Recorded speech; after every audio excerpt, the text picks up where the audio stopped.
Hi, we're Mark and Isabel McCarty, and we've been travel consultants for just over 3 years. And we want to introduce our five faves. So, Isabel, over to you for number five. So number five on our list is a honeymoon that we organised for a very lovely couple. And it was a really easy honeymoon for us to organise because it's the same destination that we went to for our own mini moon. We got married in Italy and had a mini moon at Cinque Terre. So it was really lovely to be able to present the same type of honeymoon, having known it inside out, and give that to the couple, and they absolutely loved it. We organised lots of little surprises for them, so there was fizzy in the room on arrival, helped them organise boat trip, that type of thing. So the whole experience for them was really special, and they loved it so much that they then booked a larger honeymoon with us. So everyone should have 2 honeymoons, of course. And they had a 3-week trip to Australia, another favourite place of ours. I have lived there for a year, so again, it was great to be able to give them first-hand experience and help them plan the honeymoon from step by step. Number 4, so this is a 70th birthday trip to New York that we organised. Now, a fairly straightforward trip, flights, hotel, 5 nights New York. It's very popular, lots of people do that, quite accessible from the UK. But what was really lovely about this, because it was a 70th birthday, we were able to organise, lots of just little extra elements for the client. We pride ourselves on giving a concierge service, so it's not all about just booking the flight and the hotel and the transfer. We want to try and find out from the client, what's going to make this extra special for you. So we booked several restaurants for them in New York, and for their 50th, for the special occasion as well. We also had arranged so that there was, the hotel knew that they were coming. It was a special occasion. They had cake. And the most difficult and tricky part was they had asked if they could have breakfast at Tiffany's. Now, that might sound like quite a straightforward thing to do, but it really isn't. Trying to get a reservation at breakfast at Tiffany's like hen's teeth. And I had to log on at exactly the right time on the reservation website. And I literally had 30 seconds to push the button. So you can imagine, heart was in my mouth trying to make this reservation. And we finally managed to get them the booking, and they were absolutely delighted and over the moon. And on the day of the breakfast, they sent me video of them in the Blue Box Cafe. And it really was wonderful. You could just see how happy they all were and what a fantastic time they were having. So it sounds like really simple things, but I think that just really makes the holiday for people. Number 3 is multi-generational, and when you think of that, you think it may be that it's a family and the younger family, but this was actually the kids and the older parents who were about 80, and they wanted to go to South Africa with the whole family, and then they would actually go to Mauritius on their own for kind of like a second honeymoon. So we based them in Cape Town. So they flew into Cape Town, stayed at the Portswood Hotel, which is on the waterfront, which is a great place to kind of get to Robben Island to see Nelson Mandela's, the prison where he stayed, and also up to Table Mountain. It was quite a classic trip along the garden route to Franschhoek, the winelands. We organised them up. There is a thing called a wine train. So you can get a train that takes you to and from the various different vineyards, so you can experience lots of different amazing wines that South Africa has. We then took them, because they're quite an adventurous family, they wanted to go sea kayaking and whale watching. And a great place along the garden route is Hermanus, which is fantastic for whale watching. There's a little place called Misty Waves Boutique Hotel. And there's certain rooms there where you can actually have views over the sea and see the whales from your balcony, which they did, which we got them those rooms. Only a little small boutique hotel, but they absolutely loved that. So as part of their trip, we booked them into the Pumba Lodge Safari, which is on the Eastern Cape. It's great for families as it's malaria-free. And one of the key things that they really wanted to see as part of the safari was to get really up close and personal with the animals. So the lodges that we booked them are absolutely, you are surrounded. And one of the things that really struck me when they came back, they said that they were so close that in the morning, sitting on their balcony, they could see the length of the eyelashes on the animals, which kind of just brought it home how close they actually were. And unusually, I think it was October, and they had a really cold spell in South Africa, but the Pumbaa Lodge specializes in customer service. And one of the days they came home and it was came back to the lodge and it was a bit chilly, they'd actually run them a hot bath and put a hot water bottle in their bed. So that's service for you. And then the parents went back to the UK, and the couple went to Mauritius and stayed at Paradise Cove, which is one of the luxury hotels of the world. So it's nice and secluded. So after the hustle and bustle of South Africa and the safari and the garden route and Cape Town, they then had a week of chilling in the paradise that is Mauritius. Number 2 was the trip that I really wish I could go on. It was a luxury family trip to South America. They went to Peru, they went to Chile, they went to Brazil, they went to Argentina, they went to Bolivia. This was 26-day trip. Top end hotels. They stayed at various Belmond hotels. So I don't know if anybody knows Belmond, but Belmond basically own and run the Orient Express amongst other really high-end luxury 5-star hotels. The first hotel that they stayed at was on Copacabana Beach in Brazil.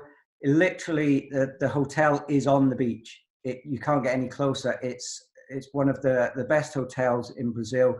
They'd actually been there for their wedding anniversary, I believe, 25 years before. So they'd then gone back to it for a birthday, a big birthday. So we'd got in touch with the hotel and organized, some fizzy and some cake to celebrate. So it was a kind of full circle for them, from anniversary right the way through to big birthday with the whole family, because they were with their kids. They then went to Peru, and I was lucky enough to have gone to Peru, so I had a really good idea of where they should go and stay. Their first stop was Lima, which is normally a place that everybody flies into in Peru as your first stop. And it's now really renowned for its food scene. So there's Michelin star restaurants all over the city. And I'd organized them a restaurant that was actually on an archaeological site from the 5th century. I'd been there for food and absolutely loved it. So we organized that for them. They also then went to, what everybody does when they go to Peru. They wanted to go to, the wonder of the world that is Machu Picchu. So we'd organized this through one of our specialist Latin American providers who knew Peru inside out. We had a guide take them up at certain times of the day, so it's a lot quieter. They stayed again at a Belmont, which is actually in the grounds of Machu Picchu, the only hotel that is. It was just, they said it was just an absolutely magical time and a trip for them. And they also went to Lake Titicaca, which is, and I'll try and say this, it is the largest navigable lake in the world. It's about 4,000 meters up as well. So it's quite a high lake. And I'd been lucky enough to be there myself, so I knew exactly where they could stay. So we organized that for them as well. They then went to the Iguazu Falls, which is just on the border of Argentina and Brazil. Again, another Belmont hotel, which basically is right on the water. So for anyone that doesn't know, the Iguazu Falls is made up, I think, of about 150 waterfalls. And the Belmont Hotel basically has what they call falls view rooms. So you are literally, as you open your curtains in the morning, the waterfalls are basically right in front of you. So it's an absolutely incredible sight. And I'm trying to remember the last place they went to, La Paz in Bolivia, just to round the trip off. So we could go on about this trip for hours, but it was just such a phenomenal trip. And yeah, they came back, and it was a once in a lifetime bucket list trip, 5-star luxury. But the memories, as with all these trips, is not necessarily about the hotels, it's about the experiences you have. So yeah, so number one, this was a 6-week sabbatical trip for a family of 4. So whilst the trip that Mark was speaking about was really epic, this was extra epic because it was such a long trip. It's probably I think it's the longest trip that we've organised so far. And because it was such a big deal, we had loads of interaction with this family. They came to visit us at our house when we started off the whole inquiry. We had built up a great rapport with them straight away. They were such a lovely family, and we took all their requirements. And as we continued to create this trip for them, we had another couple of visits with them in their home and in their holiday house as well. So, there was lots of face-to-face contact with this one, which is really nice because we do spend a lot of time on the phone sometimes. So just having that one-to-one contact made it more special to organise. So yeah, so it's the full thing, 6 weeks. Started in New York, ended in Los Angeles, and they travelled across the country via Canada.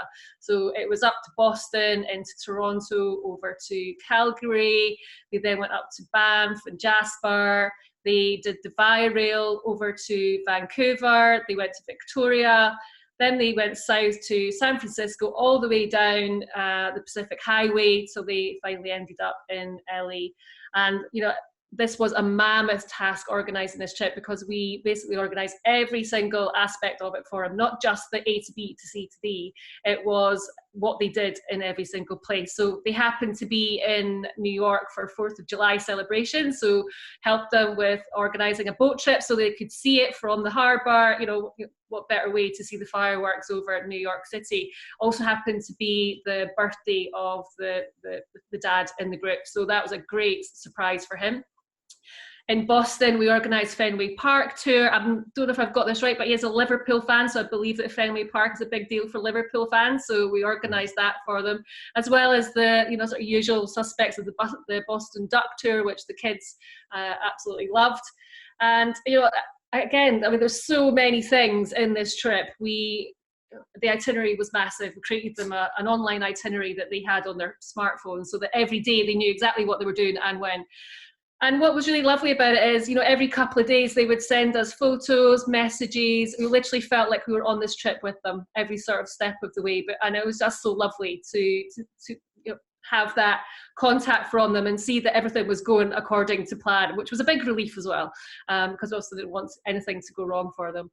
And yeah, just lots of other little surprises. It was the birthday of the daughter when she finally got to LA. They were staying in the Shangri-La, and they organised an amazing tray of treats for them, including handmade chocolates and sort of fizzy juice and wine for the parents, cake, cuddly toys. There was all sorts of things. So they were just delighted with all these little extra surprises that we'd organised for them along the way. And I've become really good friends with the